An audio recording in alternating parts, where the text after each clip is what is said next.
Check, check. Check, check. The Rise and Fall of Star Wars. Well, the Fall of Star Wars. Take one. Hello, good evening, and welcome. This is Science Fiction Snob, and today we're going to talk about Star Wars. There's been a number of discussions about Star Wars lately, and I thought I would jump in.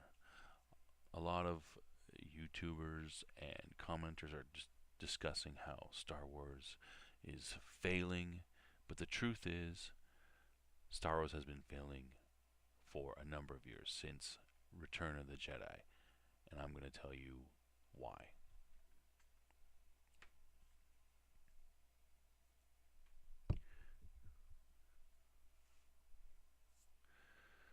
So first off, let's talk about Midnight Edge, the YouTube channel. I looked at their video discussing why Star Wars was a success, and I think that overall it's a good synopsis of why. I'm going to use that as a basis to comment on and break down their video and why they've sort of missed out on the key thing, the key reason as to why Star Wars is failing. So let's really quickly look at their the point that they're making. They have three reasons as to why Star Wars it was successful, the original trilogy successful at the time. So the first is the narrative structure of the movies, and I'd say that's quite obvious. I mean, they use the mythological background, something that appeals to all of us, and it's a well-written story, well done. The second is the epic scale and scope of the movie. The point being made that at the time there was nothing, no movies with this sort of epic scale and scope, which is true. I can't argue with that. The third reason is that the movies at the time resonated with the spirit of the time. We had fought World War II not too long before. The Empire is basically the space Nazis, and that was very appealing. Um, it was timely. The Soviet Union was at the height of its power at the time, and that also helped make it resonate with the spirit of the time. I can't disagree with any of those things. However, presently I will make the point that on all those 3 points, um, if you point number one, the narrative structure. If you have a good narrative structure, you will have a good movie, no matter what. The time doesn't matter. So, uh, Star Wars movies after A New Hope, provided they stick with a good narrative structure, could still be just as successful as A New Hope. Epic scale and scope. Second point. Once it's been done once, it's harder to gain the goodwill or the excitement of something that's new. That is a good point. However, Marvel movies have had an epic scale and scope, and they're doing quite well. So though you lose the novelty of being, once it's been done, you lose the novelty of having that epic scale and scope. You can still be successful having an epic scale and scope. It still makes a good movie, and also resonating with the spirit of the time. Yes, he makes a point that the prequel trilogies and these sequel trilogies, they don't resonate with the spirit of the time as A New Hope did. There's some attempts to the prequel technologies talk about there's sort of allusions to Bush in them. Not very strong ones, very subtle ones, but the theme of authoritarianism is always a threat to democracy and freedom. So, though they may not resonate as closely with the times, they still resonate. You can still be, by using those type of themes, you can still resonate with people's, concerns. Maybe not as much, but it's still there. I don't think that really takes away from the movie. So those are the points he makes. However, I'll say that the biggest reason that Star Wars has failed, those are three reasons why it was successful. The reason that Star Wars failed since Return of the Jedi is it fails to respect the audience. That is the biggest reason. Since Return of the Jedi, George Lucas, Star Wars movies, they do not respect the audience. And I'll give you some examples. Now, I myself did not see Star Wars when it first came out in theaters. Our family wasn't really rich. We didn't go and see movies. It was not something that we did. Uh, I don't even remember seeing. I'm not sure if I saw Empire Strikes Back in the theaters, but I do remember the excitement when Return of the Jedi came out, and I'm fairly certain that I saw that in the theater. And I had seen the movies before. I had seen the movies on TV or wherever before Return of the Jedi, so I was aware of it. But um, my wife remembers seeing the Empire Strikes or A New Hope at the time when it first came out, and she was probably about six. She was about 6 years old. Um, you look at that movie again, and can you imagine a 6-year-old, 7-year-old kids, which was kids that young saw and loved A New Hope. I mean, look at it. The initial scenes of Vader coming out. I mean, he scared the crap out of kids. Kids were afraid of Vader. They were like, he comes out, he's huge, he's strangling people, he's all in black, he's big. All the adults on the screen are afraid of him. I mean, this was not, from that respect, this was not a kids movie. Yet kids are flocking to see A New Hope. Kids are seeing A New Hope 10, 20 times in the theater over and over again. Why? Even it lacks it's not happy. It's a scary movie. Why are they seeing it? Because kids value being respected. They don't if you treat a child with respect and in some ways like an adult, they respect that and they like that. They want to be older. You treat them like a kid, pat them on the head, give them movies that don't respect them, and treat them like they cannot deal with things that are scary or things that are more adult. They will not like that as much. They can tell that. So it's my theory that part of the popularity of A New Hope, The Empire Strikes Back, is that it treats the audience and children with respect. It doesn't dumb down the movie towards them. That's why the original trilogy is so popular, and that's why it's so popular with adults now who were kids during that time. There's nostalgia is a factor, of course, but the fact is we love those movies from our childhood and we can still watch them. I cannot watch um, you know kids movies from that era. I'm not going to go out and still keep watching Snow White or whatever, pick a Disney movie that was released during the same time, because I can enjoy it as an adult. A child can enjoy Star Wars even though it's not quite you know as kid friendly as something like a typical Disney movie of the time, like Snow White would be. Um, but an adult can still enjoy that movie because it's not specifically geared to children. So Pixar, a lot of Pixar movies do this as well, but they do it in a different way. They do it by basically having two movies being run. They have a kids movie um, that appeals to children, but they also insert little adult jokes that go way over the kids' heads, but adults can watch and enjoy that. So, a Pixar movie is kind of two movies going at once. Star Wars doesn't do that. It is it's for kids, but it treats them with respect. It treats them like adults, and they respond to that. So let's talk about the fall of Star Wars, and it starts with Return of the Jedi. So the first half of Return of the Jedi, excellent. It respects the audience, respects the kids, it respects the adults watching it. You've got the scene in Jabba's palace. You know, people are getting blasted. The scene with the Sarlacc pit. We'll go right to that. People are getting blasted. They're in serious trouble.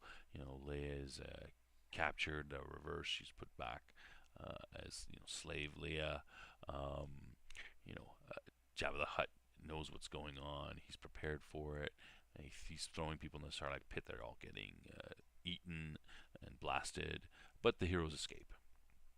Right? Um, well done. Good portion of the movie. Now, the second half, the destruction of the second Death Star. Overall, good, but what is the big problem? The Ewoks. And this is not something that um, people are unaware of. In the first movies, you have to have, in New Hope and in Empire, you have to have a villain that is competent. If the villain isn't competent, why should I be? Why should I be? The stakes are lower. Why should I be concerned? I mean, these guys are incompetent. Of course the heroes are going to win. Star Wars, throughout the original trilogy, the villains are very competent. Vader is very competent. He doesn't always win, but he's competent. You're always afraid when he comes out that the heroes are going to lose. In Return of the Jedi, the fight scene and between the Emperor and Luke and Vader, you're never sure that Luke is going to win. What's going to happen? Vader is very competent. He does a great job. Now, however, back on the moon of Endor, the Ewoks. How can you respect stormtroopers if they're beaten by a bunch of teddy bears with sticks?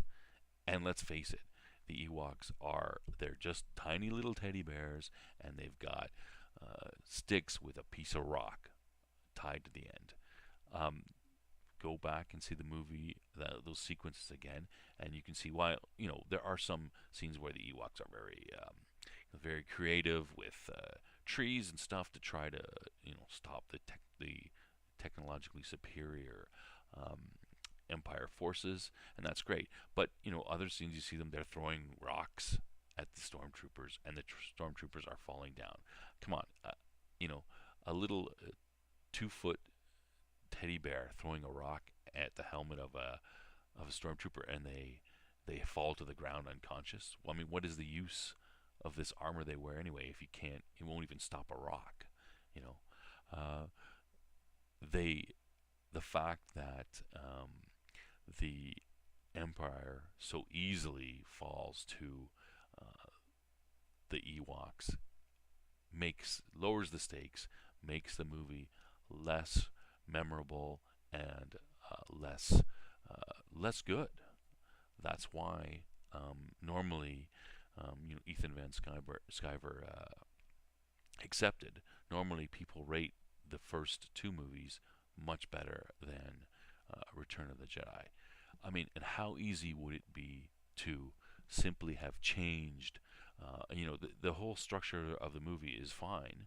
There's no problem with it. But if you had simply put, let's say, Wookiees instead of Ewoks as the creatures helping the heroes with their mission on Endor, what would that have done? I mean, that would have changed the movie significantly, and by respecting the villains, respecting the audience, giving the villains, not dumbing the villains down by giving them a weak, a weak force to fight against. That would have respected the audience and improved the movie that much. But George Lucas, for whatever reason, I don't know, maybe he wanted to sell. He figured he could sell a lot of teddy bear toys. I don't know. He cutesifies the heroes in Return of the Jedi, and therefore making a not as memorable a movie. Widely regarded as the worst of the three. All right, so let's move on to the prequel trilogies. Now, this is just, this starts right from the beginning. Um, how can you respect the the Phantom Menace? I'm quickly going to go over the Phantom Menace, Attack of the Clones, and Revenge of the Sith. It all starts from the first movie. Look at the villains in the first movie.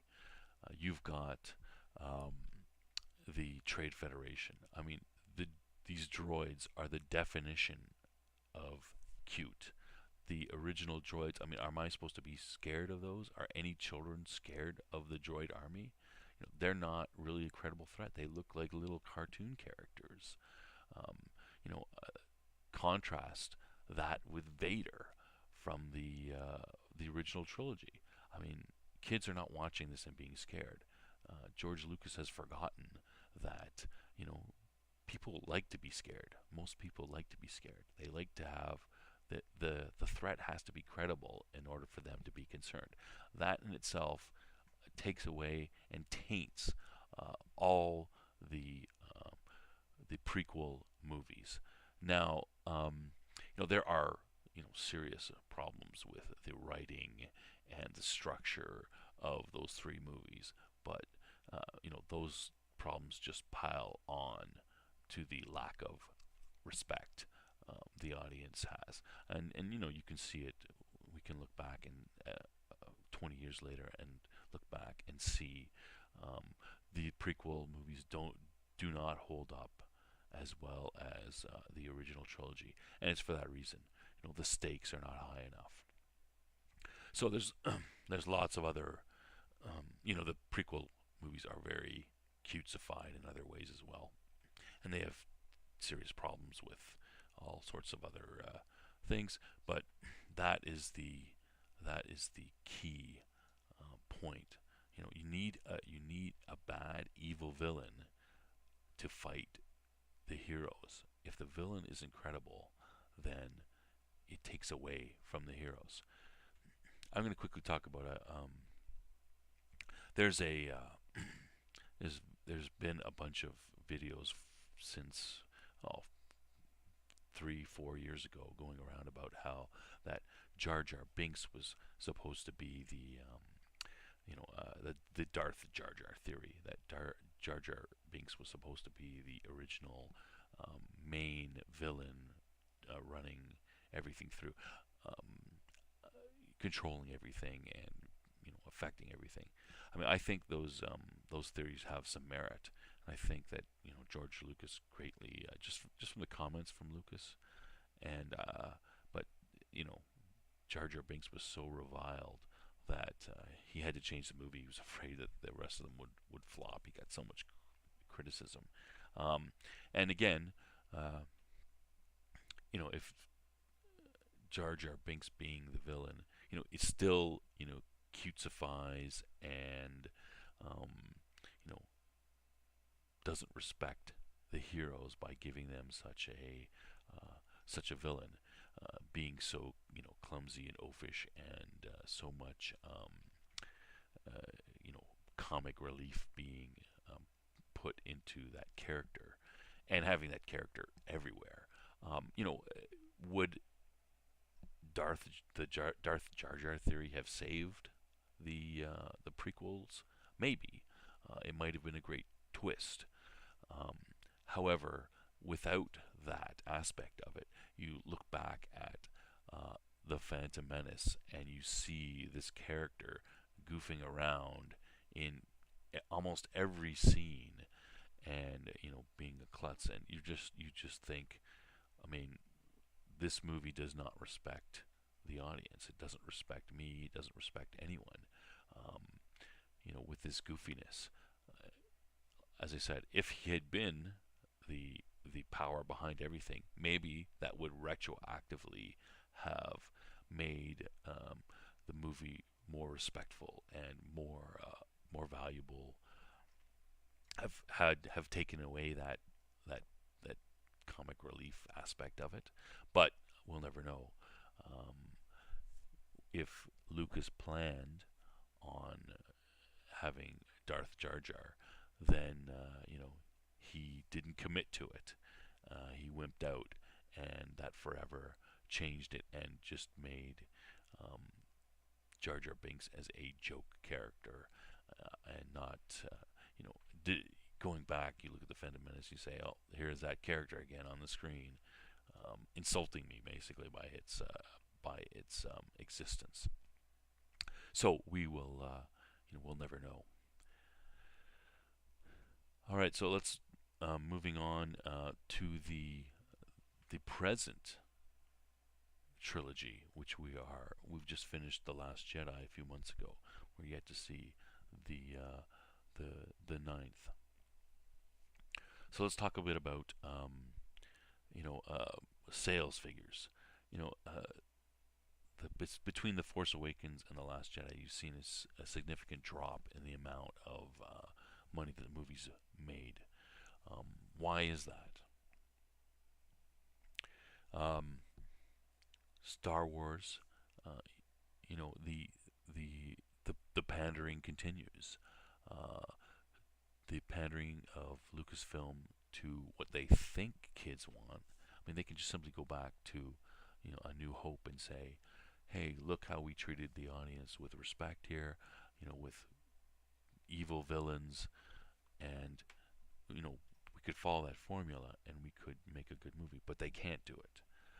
They go back and they get the wrong message from A New Hope. They say, let's just remake A New Hope. And that basically is what The Force Awakens was, a remake of The New Hope with different characters and some slightly different changes. But again, the villains are not evil enough. I mean, you know, a good attempt is made from Kylo Ren um, to be the new Vader, but as soon as he takes off his helmet in the first movie and you see that pretty boy face, you scoff. You're like, what? This pretty boy is supposed to be the bad guy? Also, his behavior. I mean, he throws temper tantrums, right? Vader gets mad and chokes people when they fail, but he doesn't, destroy equipment like a little baby. I mean, that is something that a 5-year-old does. I'm mad. I'm gonna break this toy. Like, how can you respect that? Um, let's go to The Last Jedi. The opening scene of The Last Jedi is the character of Poe Dameron playing the whole, you know, I'm waiting for your phone call. Oh, I'm going to do this nasty thing to you. What? Oh, like he acting like he didn't hear him. I mean, this is, some kind of, insulting trick. He basically trolls him. Um, you know, am I supposed to respect General Hux as a villain when he's getting trolled by some idiot by himself in a aircraft, trying to attack me, saying, "Oh yeah, yeah," making a mother joke. Um, Respect the audience. If General Hux is that evil and that bad, he's gonna blast Poe Dameron out of the sky as soon as he sees him. You think he's gonna wait and talk to him? He doesn't want to hear what he has to say. He's gonna blast him, and he's certainly not gonna fall for a stupid trick like that. You totally keep taking away. If you take away the power of the villains, then you take away the stakes of the movie. I mean, let's look at Rey, the Mary Sue. Um, she's never picked up a lightsaber, and Snoke makes the comment in The Last Jedi, but in The Force Awakens, Rey's never picked up a lightsaber, and she beats Kylo Ren, the guy who's supposed to be the new Vader. Did Vader ever lose a fight? Ever? No, he didn't until the very last one he lost. How am I supposed to respect these villains when they can't? They're completely incompetent. And when you don't respect, you are asking you're not respecting the audience. You're asking the audience to say, "Yeah, take my movie seriously." When, but I'm not gonna, but you have to believe that Kylo Ren is a really, really bad person. Yet he can't. He throws temper tantrums, acts like a 5-year-old, can't beat this girl who's never picked up a lightsaber before in her life. You know, people know when they're being insulted. Maybe they don't know right away, but they eventually figure it out. and they figured it out from between the Force Awakens and the Last Jedi, and they'll figure it out between the Last Jedi and the next movie when that one does worse than the last two. So let's talk a little bit about just. I'm going to further reinforce the point that this point with some corporate figures. Now, you don't think that um, everyone knows the, that Star Wars is failing. Disney knows it. They knew it years ago, and for that, I will use um, the sales numbers and the buying of Lucasfilm. So Disney can't make movies itself anymore. It's been on a buying spree the last 10 to 20 years. They've bought Pixar, Marvel, and Star Wars. How much did they pay for those companies? Now, of those three, Star Wars, Pixar, and Marvel, taking ourselves back 10 years, what would you think the value of the companies would be? Which of those companies would be the most valuable? Now you'd say it would be, of course, Marvel. Marvel is doing amazing. But back then, um, would you have thought that? Let's go back to 2006 when Disney bought Pixar. It was first acquisition. You would think that the Star Wars brand would be the biggest brand, right? I mean, Pixar's doing well. It's got a lot of movies out there. It's got, The Incredibles, Finding Nemo, a lot of good movies that did very well. But the brand power behind Star Wars is huge. I mean, the brand power is so powerful behind Star Wars that Star Wars, The Force Awakens, which was, in my view, a crappy movie, it made $2 billion. Even a crappy movie can make $2 billion. Why is that? Well, part of it is because it's Star Wars and we haven't seen a good Star Wars movie in years. Everyone is anticipating it's a good movie. Personally, I saw it and I thought to myself, this movie, I don't know, but I gave it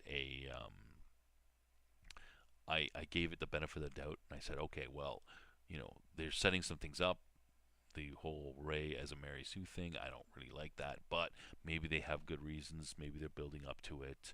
I'll give them benefit of the doubt. Of course, Episode 8 destroyed that credibility, that any goodwill I had towards it by just throwing all that stuff away. But you know, so let's go back to January 2006. Disney pays $7.4 billion for Pixar. Well, if Pixar is worth $7.4 billion, how much is Star Wars going to be worth? Like, surely more than that, lots more. Disney picks up Marvel for $4 billion in 2009. So 2009, we've had the first Iron Man movie. Disney is just starting on its 10-year Infinity War run, this run that's been so successful. But they don't know how successful it's going to be. I'm assuming that they're going to, they think that, hey, this is probably a good idea. They've got a good plan. This is very valuable. And so they pay $4 billion for Marvel. They pick up, Marvel Comics at the same time. Comic industry hasn't been doing very well since the 90s, but it's got a lot of IP. There's some value there. $4 billion. So how much is Star Wars going to be worth? It's got to be worth more than Marvel, right? Is it worth more than Pixar? Probably it should be, right? Disney picks up Star Wars in October 2012 for $4.05 billion. And why is it 4.05? I don't know. I'm assuming that they just get the extra 0.5 in there just so that they can be more than Marvel, because otherwise it's a little embarrassing. Star Wars should be worth more than both of those properties combined, but they pay significantly less than Pixar.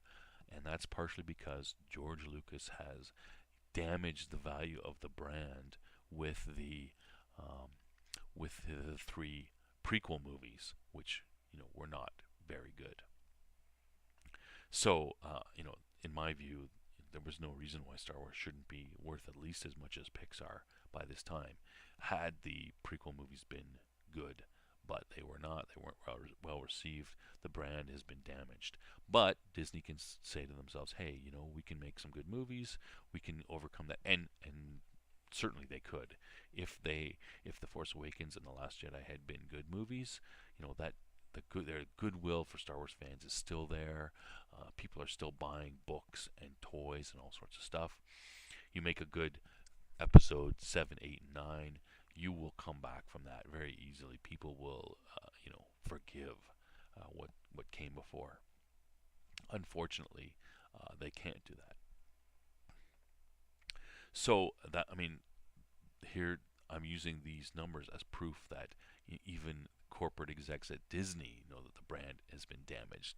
They know that the audience has not been respected, and the Star Wars brand is tarnished by the time they do buy it. Though they must think that they can, do something with it. Unfortunately, they leave that. Lucasfilm screws that up, as we have seen since then. And my view is that the Force Awakens was the biggest opening, $2 billion, but that is all goodwill from Star Wars fans thinking, okay, well, we've got, Lucas is gone, maybe Disney can do something good about this, we'll see it. And they see it, and perhaps they like it, or perhaps they're like me, they're disappointed. However, they're like, okay, well, I'm sure the second movie will clear up some of these glaring errors that I see. Unfortunately, it didn't, and I think that Star Wars is damaged from now on. Um, this sequel trilogy is damaged. I don't think anything that they do will save Episode 9. They're going to have to, they're going to do that. It's going to be a flop compared to the other two, and maybe they can come back after that with something new, a new trilogy, set somewhere else, something like that. So there's been a couple of ideas I want to thrown out for where Star Wars can go from here. They're making Episode 9. They're about to start doing it. They're in pre-production. It's a write-off. It's going to fail compared to the other two movies. They can't come back from that. But where do they go from there? How do they rescue the brand? There's been a couple of ideas thrown out. I'm going to echo some of them. A Knights of the Old Republic uh, trilogy or single movie, whatever. That would be a good idea. You go back 4,000 years in the past with a Jedi. You can reboot the whole thing. There's video games, and there are lots of comic books set back in that time. You could steal those ideas or use them as a basis. I've always said that a Vader trilogy would be great, set between Episode 3 and Episode 4. Why does Vader in Episode 6, you know, change his tune and save his son? Are there not, perhaps between Episode 3 and Episode 6, there are times where he feels conflicted. They mention that, oh, Father, I feel you're conflicted, and there's no conflict. But isn't there a conflict? What's Vader doing for these 17 years while Luke is, hiding out with his aunt and uncle? Is he trying to find his son? Is he, probably not. He assumes that they died in childbirth. He's going around, killing other Jedi. There must be Jedi that have survived. He's hunting them down. What else is he doing? Are there scenes where he's given orders by the Emperor to go off somewhere and do something, but he's conflicted by what he's being done, or maybe he isn't? I mean, that's a great story to tell. You can introduce new characters. You can pull some of the characters that people really like Ahsoka. They've done it a bit in the Rebels. They've sort of pulled that at that thread a little bit, but you could do lots of stuff. There are a ton of Vader comic books that you could steal from. Great stories to make if you just focus on it and to make a good story. The other one I wanted to mention just at the end is someone else mentioned this. Lord and Miller were on. They were the directors for. They're kind of humorous directors, right? They did 21 Jump Street. They were on Solo: A Star Wars Story and fired, probably because we don't know why, but probably because they were making it too jokey. They would be great directors to do a Tag and Bink movie, and that could be sort of a one-off. If you don't know who Tag and Bink are, look them up. Comic book. They're two characters that seem to be always at key points in Star Wars, and they screw everything up. And they're sort of a catalyst for some things that happen, but unknowing catalyst. You could make a pretty good humorous movie about them. Something for Lucasfilm to consider. So leave comments behind what you thought about this video. What would be a good movie that Lucasfilm and Disney could make that would appeal to the fans. Tell us what you think about it.